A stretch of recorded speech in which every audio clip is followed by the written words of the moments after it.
Hello everyone, nubkeks here. Welcome back to Nub Raids, and in today's video we're going to be diving in to the brand new area of the Great Hall, the area bonuses, and talking about where to spend and why. And as you can see, looking at my new area bonuses Great Hall, we've got a few very specific strategies going on here, and I want to give you an insight into what I'm doing and why.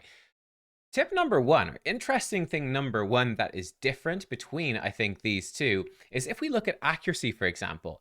In the new area bonuses, level 1 plus 8, level 2 another plus 8 to plus 16, and so on and so forth. Every single level is giving you an additional plus 8 accuracy. This is actually different from the old Great Hall, where it starts out just giving you plus 5, and then eventually it scales up to plus 10. So what that means is, for area bonuses, the lower ranks are actually relatively better than they were for the affinity bonuses, which is intriguing. And coupled with that, with the old affinity bonuses, you also had missions, right? I can't show you the missions because I've done them all and it disappears then. But your missions to get Arbiter and then your missions to get Romantu, those have requirements for getting areas of the original affinity bonuses Great Hall up to rank 10 out of 10. So that was a real pressure because those are roadblocks are going to stop you getting towards Arbiter. It's going to stop you getting towards Romantu and getting the rewards along the way. It means that you really kind of have to focus hard on one of these areas. Typically, I'd say magic affinity accuracy is what most people are going to max out first, maybe void accuracy after that. Oftentimes, the accuracy stats for all of these, and you're just not able to put many points into the other things, even though you might want them and they're cheap to grab. It's just not worth it because it's going to slow you down and stop you progressing through your missions. We don't have any missions as of yet, as of time of recording, for these area bonuses, so you can put your points wherever the heck you want. Something I'm not sure about, I have heard people say that there's also no conversion of these medals. So with the old Great Hall, I actually don't know what the exact conversion was, right? But with the old Great Hall, I think the gold medals might be worth like 2 or 3 silver medals, and the silver medals might be worth 2 or 3 bronze, something like that. I've heard people saying that there's no conversion here, that you can use the silver medals instead of bronze ones, but a silver medal is equal to 1 bronze. There's no difference. It kind of leads me to believe this might be the case. You can see the number of medals that you're getting scales up with every tier. When you go from bronze 4 to silver 1, it stays 30, but it just switches to silver. I think that's how it might work. Let me know, though. I actually have not gotten to silver yet. The live arena's only been out for a couple of days, so I can't test this. I don't know for sure. But that is what I've been told. I don't think it affects things really either way, but it's interesting to note. I think the biggest difference is that you can only upgrade so far with bronze. You need to get into silver and collect those to upgrade further. And I don't know what would happen with your old bronze medals. I guess they just stick there forever. You're stuck with them, probably. I don't know. That's something to watch out for too. Right, let's talk about then where we want to spend these. So as you can see, I think tip number one, so long as you are getting useful stats out of this, I think spreading yourself thin is actually a pretty decent idea. So for example, going from level 9 of accuracy to level 10 of accuracy is going to give me 8 more accuracy total. That's going to cost me 2,000 medals. I could go in and I could upgrade, well, for 400, I could get 5 of these stats up to level 2. So I could get 5 stats extra, giving me plus 16 or the equivalent value in those stats for the same price as getting plus 8 in one of these stats. Pretty good deal. So I actually think getting the lower levels that are cheaper is going to give you more bang for your buck so long as those stats are useful. What stats are useful? Let me go from the top. So potion keeps, definitely I would be skipping this. They're very cheap. I think the only way that this is going to be valuable really is if we ever see missions where you have to get multiple things up to level 10. Then it might be worthwhile, but I don't know. Honestly, this is so useless that I'd probably be just saying, screw it. I'll do the missions a bit slower with something that's grade 2. That's totally fine. Because things like accuracy are eventually going to be quite strong here. For Ice Golem's Peak, you can see I put a bunch of points in. Why am I doing that? Reason is actually very simple. We have Ice Golem tournament, which started today. And I do have a team for that with Elva and Walking Tomb Drang that duo the boss down. With like a seer team to get through the waves. There's a whole video on it on the channel. I can maybe try link it here up in the top corner if I remember. Otherwise, you can go find it. It's fairly recent, so you can find it. But that team, it's kind of stat intensive, so I've gone for stats that are going to help, upping their tankiness with HP, bit more defense, and then a bit more speed. I might even knock the speed up to level 2 here. We shall see, and a bit of resistance as well to help them resist some of those debuffs and just make things as consistent and smooth with that duo as possible, just minimizing the very small chance that they could fail. So that's what I've tried to do with the Ice Golem team, and it's going to depend on the particular teams that you're running. So for me, for the low cost here, this is pretty valuable. Would I take these stats up much further though? Probably not. I'm probably going to get them up to level 2 each, maybe level 3 for speed, HP, maybe defense, and then I'm probably going to stop, and I'm not going to be too bothered about the other ones. I don't use crit damage or ignore defense on that team, not really. Well, Seer for the waves. So long as Seer clears the waves, I don't need these. If Seer starts to struggle, I might go knock them up to level 2 or 3 and see how it goes, but that's probably all I need to do. Fire Knight's Castle, this is by far the hardest dungeon. I've been expecting them to nerf it, and they haven't, so I don't really know what's going on there. I mean, I checked on the Hell Hades optimizer, and there is nobody that uses the optimizer has beaten stage 10 with the champions that I have. So for my account, it is physically impossible for me to beat stage 10, as far as I know. So I'm not really too worried about this.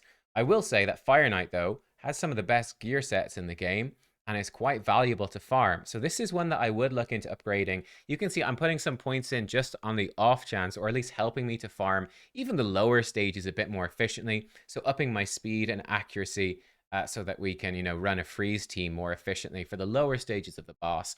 And this might help us push that freeze team up a few more stages before it just becomes non-viable because the boss is too fast. Yeah, I think speed and accuracy here are pretty good. And then depending on the team that you run, again, for going stage 10, where you have an Acrisia or a Valkyrie and a Cardinal, not Cardinal, Cardiel. Cardinal's not going to help you. Cardiel and Valkyrie, you can do stage 10. There you might want HP, defense, and speed, again, to just build up those stats that you need. So that's sort of up to you.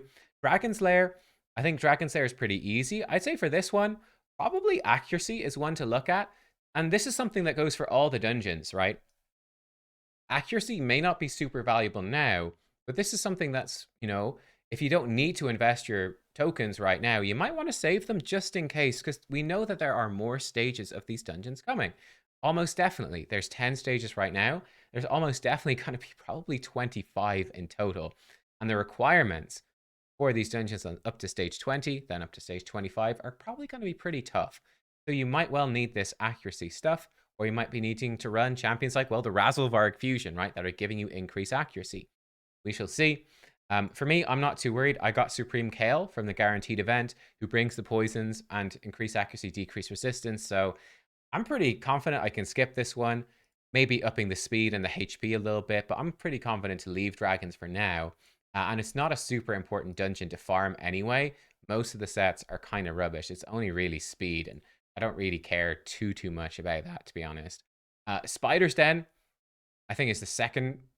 No, I'd say Spider's Den is the most important dungeon to farm, but Spider's Den has turned out to be quite easy. I would say looking forwards in Spider's Den, it's possible that we will need more speed if the speed of the boss goes up very, very high, though I don't think it's essential, and I wouldn't be upgrading it quite yet. It's something to be aware of, though. I do think that ignore defense and crit damage could become important. Max HP nukers seem to be the way to go for the most part, so helping them hit harder as we go up into the higher stages, and the defense numbers especially on these enemies scale up, the spiderlings and the spider. This might be important to make sure you actually have enough damage on those champions. I really think it's these three stats here, but I don't think it's urgent quite yet. But let's be honest, if you're late game, right, when you get to late game, or really anywhere in the game, Spider is the best source of silver, it's the best source of CVC points, farmable, right? These are going to be very important, I think, ultimately. The rest, probably not as important. Hydra, I'm putting a lot of stuff into Hydra. Hydra is grade 3, so it's a good bit more expensive, right? But speed, I think, is the best stat here. Speed is what you want more than anything. That has such a huge impact on the Hydra battle, so that is what I'd be going for. After that, I'd probably be upgrading resistance and accuracy. Accuracy probably first and foremost. It can be tricky. Razzlevarg could help a ton with this when they bring out further Hydra difficulties, It can be tough to squeeze an increased accuracy champion into the team. You do need a lot of accuracy potentially for Hydra, especially the higher difficulties. So, yeah, upgrading accuracy is a pretty big one here. I'm doing that preemptively. Resistance, likewise. Resistance is very, very, very strong for Hydra. Resisting all those debuffs, the poisons, saves you so much health. the provokes and all of that, being able to mischief tank or resist mischief on more champions. Resistance is a pretty big deal for that too. Then I'm going to throw some stuff into ignore defense because max HP nukers are again one of the primary ways of dealing damage. I'm going to grab a few little bits of HP and defense, and again, really neglecting attack. I'll grab a little bit of crit damage when ignore defense becomes too expensive. I'll sort of focus more on ignore defense, but keep probably crit damage, maybe 2 or 3 points behind it. But yeah, something like that. And then Demon Lord battles, for me, this is something that's absolutely not valuable at all. I don't really think they're going to add another difficulty of Demon Lord. If they ever did, then maybe this will become important, but it doesn't seem like they would because it gives such good rewards already. Like, what are they going to do? Give us even more shards and stuff? That seems a bit weird. So I don't know about that one. But if you are a newer player, this might be valuable to get at least a few ranks to help you out. So it's something that is worth considering. Just be really careful of speed.